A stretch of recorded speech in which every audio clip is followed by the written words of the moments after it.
हम लोग दो भाई और एक बहन हैं। बहन मुझसे और भाई से छोटी थी, लेकिन मेरी बहन की शादी हो चुकी थी और वह अपने ससुराल में रह रही थी। मेरी बहन हम दोनों भाइयों से छोटी थी, फिर भी मैं अपनी बहन को कभी भी ज्यादा पसंद नहीं करता था। मैंने आज तक कभी भी अपनी बहन को फोन करके उसका हालचाल नहीं पूछा था और ना ही कभी उसके ससुराल गया था। मुझे अपनी बहन से बिल्कुल भी लगाव नहीं था। मेरी बहन ही कभी कभी हम लोगों से फोन पर बातें करती और कभी कभी माँ और पिताजी से मिलने के लिए चली आती थी। वैसे वह हमेशा तो नहीं आती थी, लेकिन साल में एक दो बार अवश्य ही चली आती थी। और जब भी बहन हमारे घर पर आती तो कुछ दिन अवश्य ही रहती, और फिर जब वो अपने ससुराल जाने लगती तो माँ जाते समय बहन को बहुत ही सारा सामान देकर उनको ससुराल भेजती थी। और यह सब मेरी पत्नी को बिल्कुल भी अच्छा नहीं लगता था। मेरी पत्नी अंदर ही अंदर यह सब देखकर जलने लगती थी। मुंह से तो वह माँ को या बहन को कुछ भी नहीं कहती, परंतु मेरे पास आकर मुझे चार बातें अवश्य ही सुना देती थी। मुझसे शिकायत करती कि देखो, तुम्हारी माँ को कैसे तुम्हारी कमाई तुम्हारी बहन के पीछे उड़ा रही है। तुम्हारी माँ को अपनी बेटी के अलावा कुछ भी नहीं दिखता है। उन्हें देखकर ऐसा लगता है जैसे कि वो अपनी बेटी को इस घर का सारा सामान ही देकर दम मारेगी। एक तो जब भी तुम्हारी बहन ससुराल से आती है तो बिल्कुल ही खाली हाथ आती है। कभी भी कुछ हमारे लिए लेकर आई है, परंतु जब भी तुम्हारी बहन यहाँ से जाती है, माँ हमेशा ही भर भर कर सामान देती है और तुम्हारी बहन भी वह सामान खुशी खुशी लेकर जाती है। एक बार भी नहीं कहती है कि माँ मुझे इतना सामान नहीं चाहिए। उन्हें तो बस सामान लेने का मौका चाहिए। मुझसे अब यह सब बर्दाश्त नहीं हो रहा है। तुम अपनी बहन को समझा दो कि अगर इसी तरह चलेगा तो फिर हम लोगों के हाथों में कटोरा रहेगा। पत्नी की बात सुनकर अब तो मुझसे रहा ही नहीं गया। मुझे माँ पर काफी गुस्सा आ रहा था कि आखिर माँ ऐसा कैसे कर सकती है। मैं पूरा गुस्सा के साथ माँ के पास गया और कहा, माँ तुम यह सब क्यों कर रही हो? तुम्हें एक बार भी समझ में नहीं आता है कि मैं कितनी मेहनत करके पैसे कमाता हूँ, और तुम हो कि हर बार बिना सोचे समझे वह पैसे खर्च कर देती हो। जब भी बहन घर पर आती है तो तुम कभी कपड़े कभी बर्तन तो कभी कुछ उन्हें भर भर कर देते रहती हो। मेरी मेहनत की कमाई अगर तुम इसी तरह से दूसरों के ऊपर उड़ाओगी तो फिर यह तुम्हारे लिए अच्छा नहीं होगा। ऐसा ना हो कि बहन के साथ साथ तुम्हें भी इस घर से जाना पड़े। बाकी तुम समझदार हो, मुझे उम्मीद है कि तुम मेरी बात का ख्याल रखोगी और अब कभी भी ऐसा वैसा कोई काम नहीं करोगी जिससे कि मुझे तकलीफ होगी। जब मैं माँ से यह सब बोल रहा था तब मेरी बहन दरवाजे के पास खड़ी होकर यह सारी बातों को सुन रही थी। फिर करीब एक घंटे के बाद बहन मेरे कमरे में आई और मुझे कहने लगी, भाई जरा ऑटो मंगवा दो, मुझे अभी के अभी अपने घर जाना है, क्योंकि वहां से फोन आया था कि कुछ इमरजेंसी हो गई है, इसलिए मुझे जल्द से जल्द अपने ससुराल जाना है, अपना घर जाना है। बहन की बात सुनकर मैं मन ही मन बहुत ही खुश हुआ और सोचा कि चलो अच्छा होगा जो ये जल्द ही अपने घर जा रही है।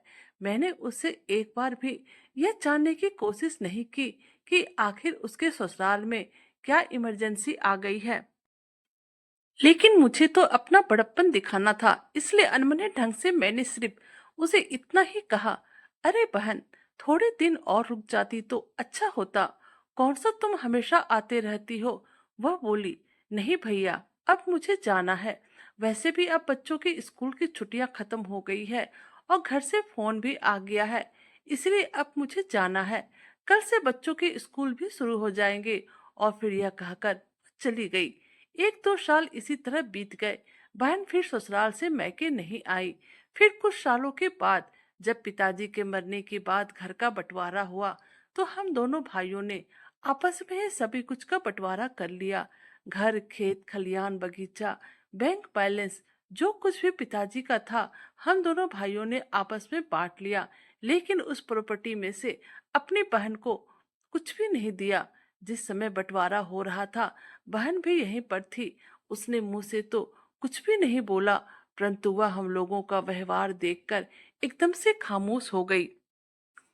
हमसे कभी भी कोई शिकायत नहीं की, एक बार भी नहीं बोली कि उसे भी प्रॉपर्टी में हिस्सा चाहिए।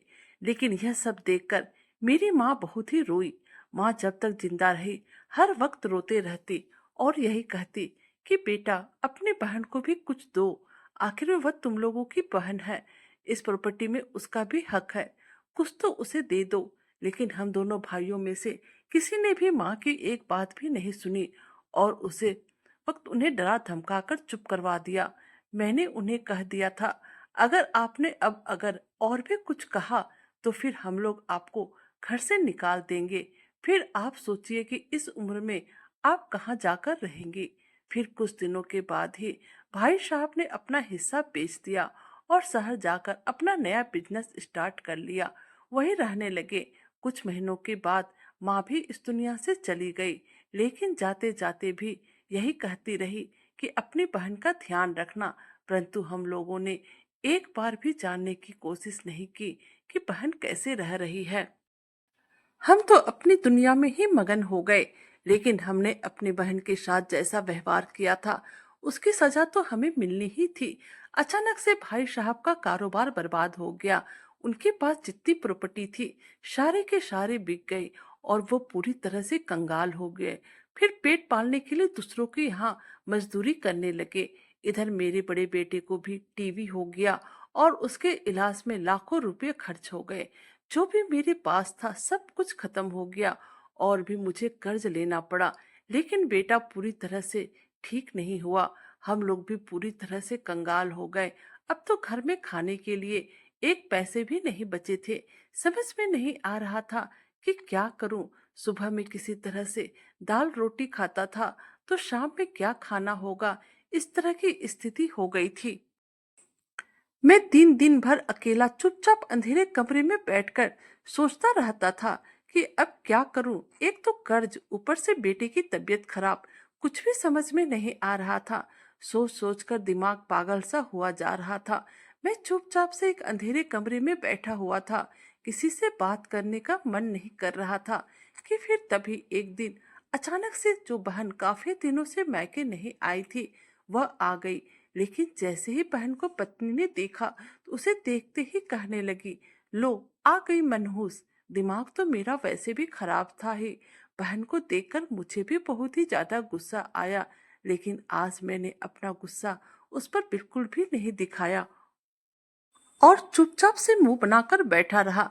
बहन आई तो पहले बच्चों के पास गई, उससे मिली और फिर मेरे पास आकर बैठ गई और कहने लगी, मेरे भाई क्या तुम परेशान हो। यह कहते हुए उसने मुझे प्रणाम किया, परंतु मैंने उसे कोई भी जवाब नहीं दिया। फिर वह मेरा हाथ पकड़कर कहने लगी, भाई आप बिल्कुल भी उदास और परेशान ना हो, मैं आपकी छोटी बहन हूँ। मैं आपकी गोदी में खेलकर बड़ी हुई हूँ। आपको याद है जब मैं छोटी थी तो आप हर समय मुझे अपनी गोद में उठाए रखते थे, मुझे जरा भी चोट नहीं आने देते थे, हर वक्त मुझे खुश रखने की कोशिश करते रहते थे। आप शायद वह सब भूल गए होंगे, लेकिन मैं नहीं भूली हूँ।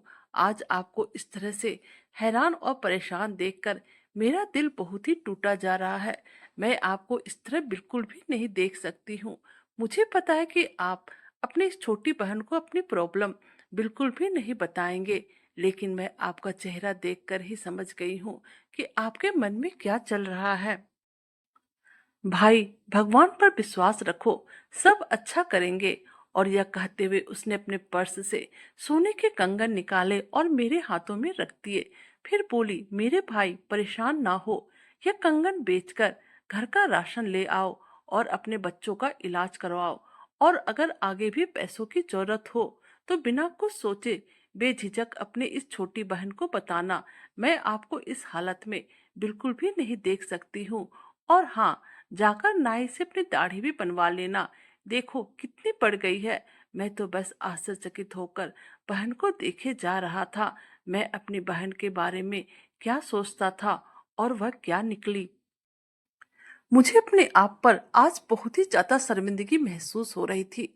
फिर वह कहने लगी, भाई इस कंगन के बारे में किसी को ना बताना, आपको मेरी कसम, यह कहकर उसने मेरे पांव छुए और कहा, भाई अब मैं चलती हूँ, फिर कभी तेरे जीजाजी और बच्चों के साथ आऊंगी तो 2 दिन अवश्य ही रहूंगी। मानती हूँ माँ और पिताजी अब नहीं है, लेकिन मैंने हमेशा आप दोनों भाई को पिताजी से कम नहीं समझा है। आज पहली बार जब मेरी बहन जाने लगी तो मैं उसे छोड़ने के लिए दरवाजे तक आया। नहीं तो वो कब आती थी, कब जाती थी, मुझे इससे कोई मतलब नहीं रहता था। लेकिन जब आज मैं उसे दरवाजे तक छोड़ने के लिए आया और जब वह जा रही थी तो मैं पीछे से देखा कि उसके पैरों में बहुत ही पुरानी और टूटी हुई चप्पल थी और उसके कपड़े भी कुछ खास नहीं थे। मैं तो बस अपनी बहन को देखता ही रह गया।